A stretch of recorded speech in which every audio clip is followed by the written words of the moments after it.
We're going to get serious and talk a little bit about the tragedy that happened last week in Lebanon, in Beirut, Lebanon, where there was an explosion that it just tore into that nation that's already been dealing with economic strife, with political corruption, with so many things. And this massive explosion did tremendous damage to the city.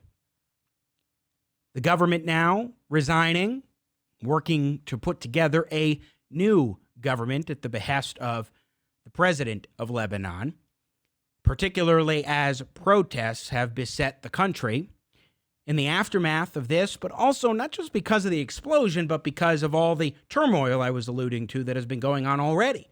Economic strife, you have the coronavirus, COVID-19 pandemic, of course. You've got political corruption, lots going on. To break it all down and get a good understanding of what's happening, I am very pleased to welcome back to Jimmy at the Crossroads. It's been quite some time. A man who is a dear friend. He is an immigrant to the United States of America, originally from Lebanon. From 1986 to 1989, he was Ronald Reagan and George H.W. Bush's ambassador to Bahrain. And then also George H.W. Bush asked him to come back to help with the diplomatic effort in the first Gulf War. And Ambassador Sam Zakhem, dear friend, and like me, a Coloradan, rejoins us here on Jimmy at the Crossroads. Ambassador, sir, welcome to the show. Thank you, Jimmy. It's such a pleasure to be with you always.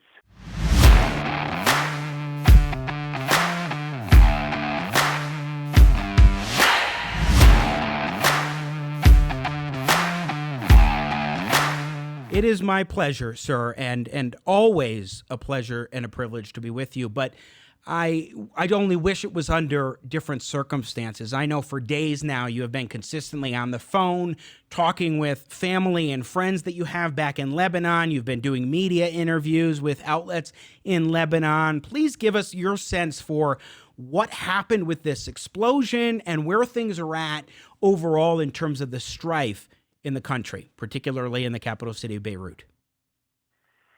Well, the investigation is still going on, but there were so much explosives stored at the seaport in Beirut, and when they exploded, some of which it is thought that Hezbollah had also stored at the seaport. And when they exploded, you know the rest of the story. A good part of Beirut was destroyed. The whole section next to the seaport was destroyed. Unfortunately, almost 300,000 out of the 4.5 million Lebanese are homeless. Many homes have been destroyed. So many hospitals that were in the center of Beirut had been destroyed, and the people throughout the country have been, as you alluded, suffered from the coronavirus, from economic slowdown and depression in their economy. And the worst thing, Jimmy, is the corruption that has been prevailing in both the political and the banking system in the whole country. Yeah, economically, this is truly devastating. More than 150 people have died, but what you're describing here, Ambassador Zakhem, is devastation that is more than just the loss of lives, but loss of livelihoods. You were telling me about the number of homeless, the percentage of the population that have been rendered homeless as a result of this, and what the equivalent would be if it was here in the United States of America, simply as a result of this blast. Can you tell us what you told me? Yes.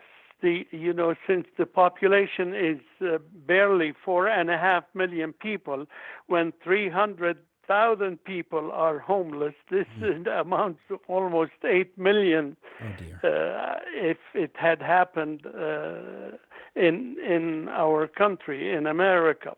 And the situation with the dollar shortage, the banks are not allowing people to withdraw their money, and they insist on giving them Lebanese currency at the rate of $1 to 1,500 Lebanese pounds.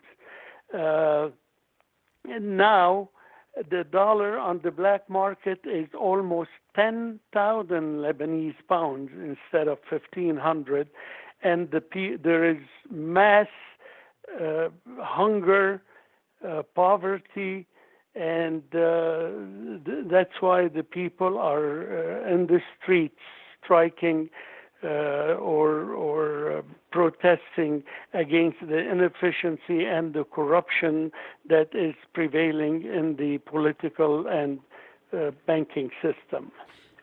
Ambassador Sam Zakhem, again, former ambassador to Bahrain from 1986 to 1989, someone who's been to Lebanon and numerous, I think almost every country in the Middle East, at least a handful of times, I'm sure.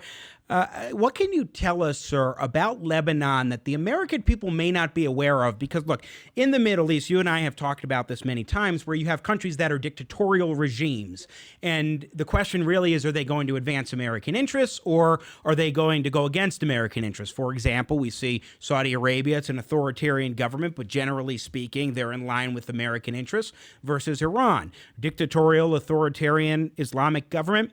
They are trying to undercut American interests and work against us every single way that they can. Most of the countries in the Middle East are like that, with a few notable exceptions that at least have some elements of democratic government. Israel is one, and to at least an extent, Lebanon is. Tell us about the Lebanese government structure and sort of just the way Americans should look at this country that is, as you said, 4.5 million people. That's it. It's small relative to American states too, but what should we know about it? Well, Lebanon is smaller in area than Rhode Island, our smallest state in the United States of America. But Lebanon had been traditionally a democratic has a democratic form of government. Unfortunately, though, the seats in parliament are apportioned according to religious affiliation, and there are 18 different recognized religions in Lebanon. The Christians used to be a majority in Lebanon, but like me, there are so many Lebanese Christians have left there. They were forced out by the Ottoman Empire that ruled Lebanon from the middle of the 16th century till 1918, when the World War I ended and the Sykes-Picot Agreement threw out the Turks out of Lebanon and the Middle East, and Lebanon became a protectorate of France. But in the meantime, so many of the Christians left. Out of maybe 73% Christians in Lebanon, now they have less than 30% and maybe even 25%. And the Sunni Muslims and the Shiite Muslims are supported respectively by Saudi Arabia and Iran. Iran supports the Shiites, Saudi supports the Sunnis, and nobody supports the Christians.